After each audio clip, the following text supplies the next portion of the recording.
दोस्तों नमस्कार। मैं हूं राम कुमार राही। आप देख रहे हैं यूट्यूब चैनल सोशल राही। आज मैं कदमपुरा गांव में हूं, जो जनपद जालौन उत्तर प्रदेश में पड़ता है। आज हमारे बीच में माननीय सम्मानीय परम आदरणीय परम श्रद्धेय राम सिंह गायक बौद्ध जी हैं, जिन्होंने शायद 5 साल की उम्र में गाने से चालू किया। अभी तक लोगों को बराबर जागरूक करने का काम कर रहे हैं। इन्होंने जब से गाना चालू किया तब से मिशनरी गीत, मिशनरी भजन, मिशनरी अचरी तक गाने का काम किया। तो सम्मानित साथियों, ऐसे लोग बहुत कम मिलते हैं। मेरा काम है कि बेहतर से बेहतर लोगों की तलाश करो। नदी मिल गई तो समुद्र की तलाश करो। शीशा टूट जाता है पत्थर की चोट से, पत्थर टूट जाए वो शीशा तलाश करो। हमेशा मैं ऐसे लोगों को दिखाता रहता हूँ आप लोगों को। और मुझे पता है कि कहीं ना कहीं मेरे दर्शकों की नज़रें टिकी रहती हैं कि राही जी जब भी क्षेत्र में निकलते हैं तो नए मेहमानों से मुलाकात जरूर करवाते हैं। तो आज हमारे बीच में हैं, हम आप लोगों को रूबरू कराने का काम कर रहे हैं।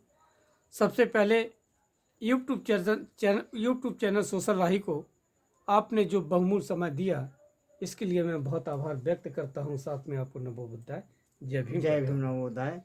राही जी, आपका मैं बहुत बहुत स्वागत करता हूं कि आपने इस छोटे से गांव कदमपुरा में आकर के और यूट्यूब के साथ आने का यहाँ काम किया और ये बहुमूल्य समय दिया आपने। आपके लिए बहुत बहुत धन्यवाद। जी, जय भीम नमो बुद्धाय। जय भीम नमो बुद्धाय। बहुत बहुत साधुवाद। सर जी, जब भी मैं आप लोगों के बीच में उपस्थित होता हूँ जी तो कहीं ना कहीं लोगों की नज़रें हम पे टिकी रहती है कि आज कोई नए मेहमानों से मुलाकात राही जी कराएंगे। जी तो सबसे पहले मेरे दर्शकों को बता दीजिएगा, आपसे गाना कब से चालू किया? राही जी, मैं लगभग जब मैंने गाना शुरू किया जी। मंच के माध्यम से, पहले मंच तो नहीं लगाया जाता था, फट्टा बिछा के जी कार्यक्रम जी किए जी जाते जी, थे। बिल्कुल बिल्कुल। उस समय मेरी उम्र केवल 5-6 वर्ष की थी। जी। तब से मैंने अपना गाना बजाना शुरू किया और आज भी गा रहा हूँ। जी, जब आपने गाना चालू किया, जी सर जी मुझे आपके क्षेत्र के बारे में बहुत अच्छी तरीके से जानकारी है। मुझे लग रहा है लोगों के द्वारा भी पता चला जी कि जय भीम का उद्घोष यदि चालू हुआ और लोग अगर पहचाने तो सबसे पहले जो इस क्षेत्र में पहचानने का काम किया। जी तो आप उस क्षेत्र से बिलोंग करते हैं जहां कम से कम बुद्ध धर्म को आप लोगों ने एक प्रचार के रूप में फैलाने का काम किया। बिल्कुल बिल्कुल सही बात। तो सर जी, जब भी आपने मिशनरी गीत गाने का काम किया तो आपका उद्देश्य क्या था? मेरा यही उद्देश्य था कि संगीत में लोग ज़्यादा रुचि रखते हैं जी। और जो बात हमारे लोग गद्य में नहीं समझ पाते वो संस्कृत कार्यक्रम के माध्यम से बिल्कुल उनके बिल्कुल। दिलो दिमाग में ज़्यादा हमारी बात जी जाएगी जी जी जी और उसका मनन भी लोग करेंगे। जी। ये मेरा गाने का मकसद था, भाई, लोगों तक अपनी बात जी पहुंचाने का। जी जी जी, मैंने भी देखा है कि संगीत के माध्यम से लोग ज़्यादा इकट्ठे हो जाते हाँ, हैं। हो जाते हैं। वैसे अगर स्पीच दिया जाएगा या बताया जाएगा लोग कम इकट्ठे होते हैं। जी और एक उसकी जो झलक होती है संगीत की, वो पूरे गांव में फैल जाती है। जी जब लोगों को पता चलता है कि आज राम सिंह गायक जी आ रहे हैं मेरे यहाँ, तो लोग बाग पहले से इंतजार कर रहे होते कि हाँ हाँ राही जी ने बुलवाया है राम सिंह जी को, तो आ जरूर रहे होंगे। जी तो अब मिशन के माध्यम से मैं उस बात को कहना चाहूंगा जहां बाबा साहब ने 3 मूल बिंदु की बात की है। नंबर 1, शिक्षित बनो, बिल्कुल संगठित रहो, बिल्कुल उस संघर्ष करो। जी। तो आपने अपने मिशन गायकी मिशन के माध्यम से के माध्यम से शिक्षा को कितना बढ़ावा दिया?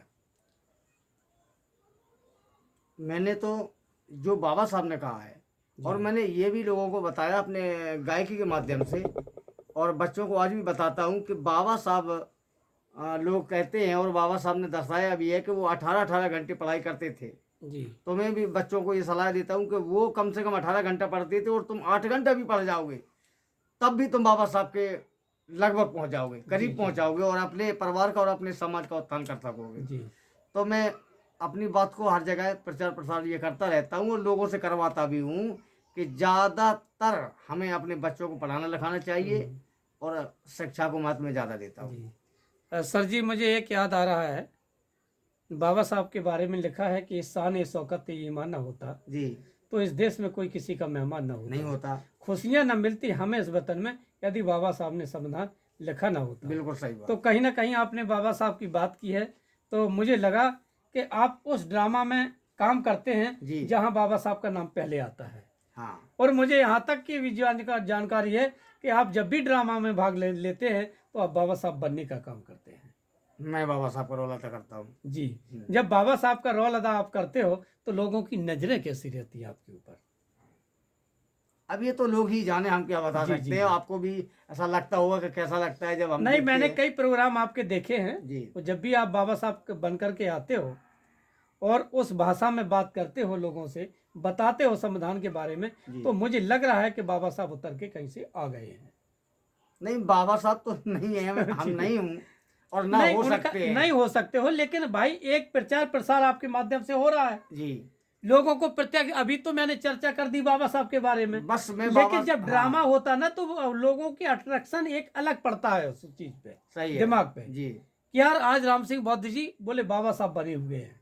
हाँ, बाबा साहब कितने तो हम लोग नहीं बन सकते हैं, उनके धूल के बराबर नहीं बन सकते हैं, सही बात है। लेकिन हम लोग बाबा साहब इसलिए बनते हैं कि लोगों के दिल और दिमाग में हमारा केवल भरे यही कि मेरा उद्देश्य है प्रचार प्रसार कि हो। हमारी जो व्यवस्था है, बौद्ध धर्म की व्यवस्था है, बाबा साहब की व्यवस्था है, मिशन की जो व्यवस्था है, वो हमें किसी तरह से अपने लोगों में और उनके दिमाग में अपनी बात को रखना है, चाहे वो गाने के माध्यम से हो या दृश्य के माध्यम से हो या संगीत के माध्यम से हो या कैडर के माध्यम से हो। अपनी बात को उनके दिल और दिमाग में हमें घुसेड़ना है, इसलिए मैं जी। ये काम करता हूँ। तो सर जी, आपने बहुत पहले से गाना चालू किया है, जी, तो मेरे दर्शकों को बता दीजिएगा कि आपके पास अभी कितना ज्ञान का भंडार है, कितने गीत होंगे लगभग मिशनरी? देखिए राही जी, वैसे मैंने आज के 15-20 साल पहले खुद में ऐसा हमने गणना की थी, हाँ। गीतों की, भजनों की, गजलों की। उस समय 15 साल पहले की पूर्व की बात बता रहा हूँ। उस समय मुझे 1500 गीत याद थे, मौखिक आपको याद है? मौखिक याद थे। अब रही बात आज की, तो आज के टाइम पे तो महापुरुषों की ऐसी देन है, आप लोगों का आशीर्वाद है कि अब तो मैं तुरंत गीत बनाता हूँ। जी जी जी जी जी। अब कोई गिनती ही नहीं है कि हमें कितना याद है। तो सर जी, एक बात और पूछना चाहेंगे आपसे। जी, कहीं ना कहीं लोग कहावत कह देते हैं कि एक चूहा का बच्चा हमेशा बिल खोदने का काम करता है, हाँ, तो आपने अपने घर वालों को, परिवार को कैसे डालने का काम किया इसमें, मिशन में? देखिए, मेरा ऐसा मानना है और लोग भी जानते हैं कि अगर लकड़ी वाला जो मिस्त्री होता है, जिसे हम बढ़ई कहते हैं, वो काम करता है तो उसके जरा जरा से बच्चे भी इतनी अच्छी कील का ठोकन कर देंगे कि हम और आप नहीं ठोक सकते, वो बिल्कुल सीधी ठोक देंगे, छोटे से बच्चे। जी जी जी। तो मेरा मानना ये है कि जिसके यहाँ जो काम होता है तो उसी माहौल में उसके बच्चे ढल जाते हैं। अब मेरे यहाँ जो संगीत का कार्य है, मैं गाता हूँ और मेरे पिताजी भी थोड़ा थोड़ा गाते थे, तो हमारी वो लाइन बनी हुई है, लीक बनी हुई है। आज हमारे बच्चे भी गाते हैं जी और जहाँ तक अच्छा गाते हैं। जी। तो सर जी, क्या बच्चा भी अम्बेडकर बनने का रोल करता है? हाँ, मेरा एक बच्चा है, जी उसकी उम्र 17-18 वर्ष की अब हो गई है। जी लेकिन जब से वो अंबेडकर नाटक में बाबा साहब की लीला में जो काम करता है, उस समय उसकी जब शुरुआत की थी तो उस समय उसकी भी उम्र 6-7 वर्ष की थी। तब उसने बचपन का रोल बाबा साहब का अदा किया था जी और जी आज भी करता है। जी। हाँ, जब तक बाबा साहब की मैट्रिक परीक्षा नहीं हो जाती है, तब तक मेरा बच्चा अभी भी बाबा साहब का रोल अदा अच्छा, करता है। बाबा साहब का रोल जी, करता है। जैसी उम्र बढ़ती है तो फिर बदल जाती है। हाँ, तो अब आगे मैं कहूँगा आपसे, मैंने कई बार भी देखा है, मैंने प्रोग्राम भी आपका देखा है और प्रचार भी देखा है, कहीं ना कहीं लोग बाग आपके नाटक को पसंद भी करते हैं, आपकी कलाकारी को लोग बाग सलाम करते हैं। तो कई प्रोग्राम मैंने देखे हैं, जी। तो काफ़ी भीड़ भी वहाँ हो जाती है। तो कहीं आपको ऐसा नहीं लगता है कि जैसे हमारे जो विरोधी लोग हों, तो उनके द्वारा कहीं आपको परेशानी का सामना तो नहीं उठाना पड़ा? हाँ, उठाना पड़ा, क्योंकि और ये मैं जानता भी हूँ कि हम तो कुछ नहीं हैं, और हमारे महापुरुषों को जाने कितनी परेशानियां आई, कितने कष्ट उठाने पड़े, कितनी आपदाएं झेलने पड़ी, जी। लेकिन उन्होंने अपना संघर्ष नहीं छोड़ा, संघर्ष करते रहे। तो हम भी उसी कली में जुड़े हुए हैं, महापुरुषों की कली में, कि हम भी उनका कारवा को ले जाएंगे जी। और सब मिलकर के ले जाएंगे। तो हमें भी परेशानी आई, हम केवल बाबा साहब की बात रखने के लिए लोग, न रखने के लिए लोग मुझे परेशान किया करते थे, और आज भी करते थे, और उस समय किया था। आज लगभग 7-8 वर्ष हो गए, जी। तो मुझे लोगों ने जेल भेजने का काम किया, अच्छा अच्छा। और मैं जेल गया, जी जी जी, मिशन के वास्ते। लेकिन मिशन नहीं छोड़ूंगा। जी, मिशन नहीं छोड़ा जी। आपने। सही बात है। कहते हैं कि जान जज्बों में होती है, बेजान मर्दों में होती है, शेर की पहचान हमेशा कर्मों से होती है बिल्कुल। ना। सिंह कभी सिंहासन नहीं बनाता है, जिस चट्टान पर बैठ जाता है उसी चट्टान सिंहासन कहलाने लगती है। तो मैं कहूँगा, जब भी मैंने देखा है आपके सुर को, आपने गाया भी है, और कहीं कहीं मैंने आपकी हारमोनियम भी सुनी है। जी। तो क्या आप हारमोनिया के माध्यम से भी लोगों को सिखाने का काम करते हैं? हाँ, हारमोनियम भी बजाता हूँ और लोगों को सिखाने का भी काम करता हूँ। ऐसे बच्चे हैं जो निकल के आ रहे हैं, वो सीखते हैं, हमारे पास आते हैं, उन्हें सिखाते हैं। जी जी।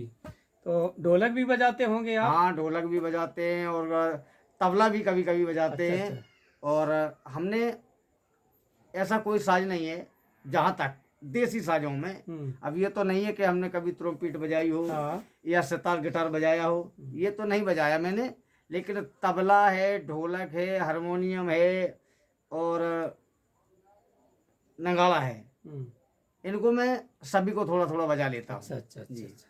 मतलब थोड़ा थोड़ा करके बजा लेते हो? सब बजा लेते। अगर कोई कलाकार नहीं तो उसकी पूर्ति आपके हाँ, मैं द्वारा पूर्ति कर की देता जाती हूँ। है। हाँ हाँ ऐसा है ना? हाँ, काम काम बंद नहीं होने देंगे, जी। काम चलाएंगे। तो आगे जब आप प्रचार प्रसार करने में लगे हुए हो मिशन के काम में, जी।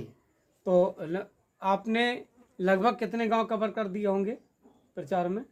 मैंने बहुत दूर तक प्रचार प्रसार किया, यहाँ तो मैं करता ही रहता हूँ, क्षेत्रीय लोग तो मुझे सब जानते ही हैं, और मैं बहुत दूर तक जाता हूँ। मुरैना है, डबरा है, झांसी है, इधर ग्वालियर है, इधर ललितपुर है, बीना बबीना है, और तुम्हारे कानपुर, लखनऊ, बाराबंकी तक हर मैंने जगह प्रोग्राम, जाते हो? हाँ, प्रोग्राम करता हूँ, जाता हूँ। अच्छा, एक प्रॉब्लम मैंने और भी देखी है कि जैसे आप मिशनरी गीत गाते हो, बड़ी खुशी की बात है, तो कहीं ना कहीं आर्थिक स्थिति भी गड़बड़ा जाती है।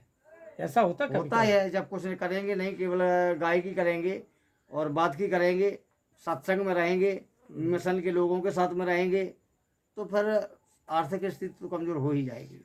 यही तो है। अब उन लोगों को सोचने की जरूरत है कि जिसके पास पैसा है और आपके पास समय है, दोनों लोगों का अगर सही तरीके से मिलान हो जाए तो मिशन बहुत आगे जा सकता जा सकता है, जा सकता कि नहीं? लेकिन ऐसा नहीं है, लोग सोचते हैं जी और स्थिति भी देखते जी हैं, जी जी। तो वो भी करते हैं लोग। ऐसा नहीं है, हमारे समाज के लोग अब सब कुछ समझ गए हैं और सब कुछ करते हैं। आपने पंसील की पट्टी जो डाल रखी है, जी। तो मेरे दर्शकों को थोड़ा बहुत समझा दीजिएगा इसके बारे में। वैसे सभी लोग जानते हैं, इसमें जो 5 कलर हैं, तथागत गौतम बुद्ध का ये प्रतीक है। हमें तथागत बुद्ध ने 5 सील दिए हैं।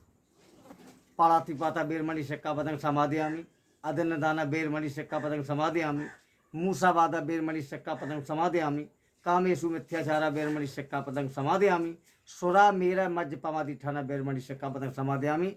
तो हमें पंचशील का पालन करना चाहिए, और ये पंचशील की निशानी है। इससे ये हमें गले में डालने से पंचशीलों की याद दिलाती है, और हमें तथागत के मार्ग पर चलने की प्रेरणा देती है। जी जी जी जी। मैंने कई गायक देखे हैं, मिशनरी गायक, तो उनके गले में पट्टी जरूर मिलेगी। इससे एक सिद्ध होता है कि आप पक्के मिशनरी है। जी। तो आज की जो नई जनरेशन है, उनको क्या आप मिशन के माध्यम से मैसेज देना चाहेंगे?